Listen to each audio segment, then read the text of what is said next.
Hey, what's up? What's going on? Welcome to English with Dane, a podcast designed to improve your English. As always, I'm your host, Dane, and you can find me on Instagram at English with Dane. If you'd like a full transcript of this and all future episodes as soon as they come out, send me a message. And if you don't use Instagram, send me an email at englishwithdane@gmail.com.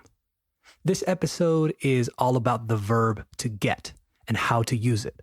I've been getting a lot of questions about this wonderful and useful verb that seems to confuse a lot of people. So why not break it down? Let's get started.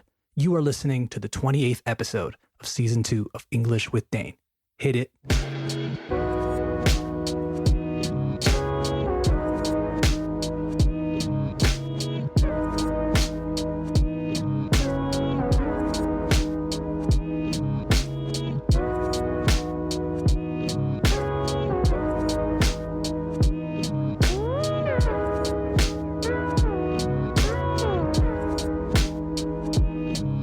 Okay, we have officially started the show, so let's talk about the verb to get.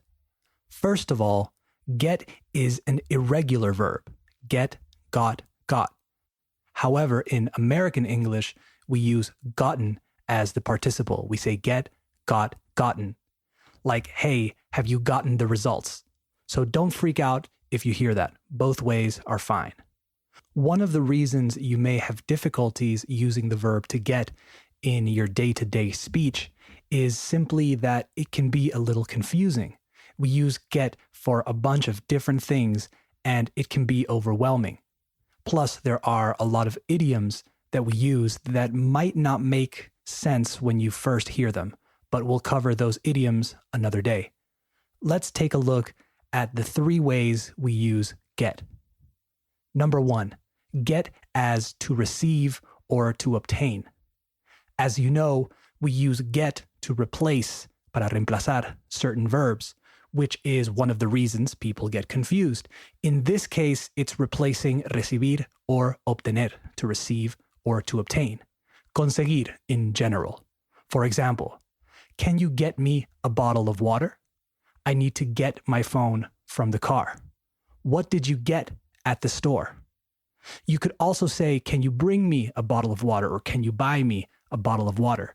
Can you steal a bottle of water for me, or whatever? True, but get kind of covers everything in a vague way that is very useful, I think. It's more about the context.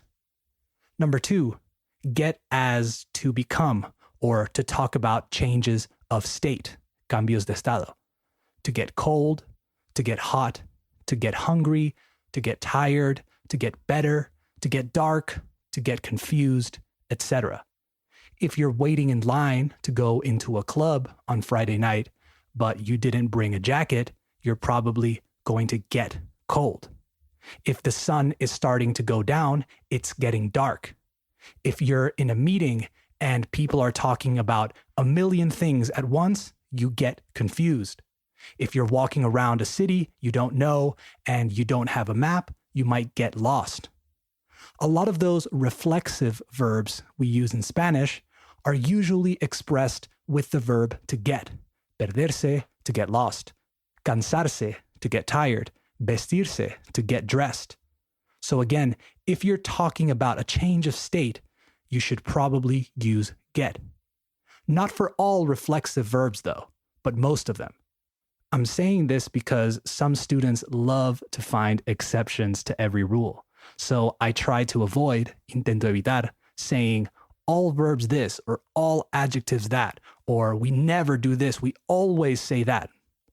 So I'm not going to give you a rule for 100% of cases because it doesn't exist. Okay, number 3, get as to cause something to happen, right? Hacer que pase algo. There are a few structures for this one. First, get plus object plus verb in past. Get plus object plus verb in past. For example, I'm getting my phone repaired. They're getting the house painted. They're getting the car checked before the road trip. We can also use get plus object plus the infinitive with to. For example, They got him to talk to them. Consiguieron que él hablara con ellos. Can you get them to come to the party? ¿Puedes conseguir que vengan a la fiesta? Can you get them to agree? Can you get him to calm down? Etc. So a quick recap. Get as receive or obtain, as in, can you get me a beer? Get as become for changes of state. I'm getting cold. I'm getting tired of waiting, etc. And get as to cause something to happen. They're getting their car repaired. They're getting their house painted, etc. Those are the 3 ways we use get the most. So don't be afraid of using get.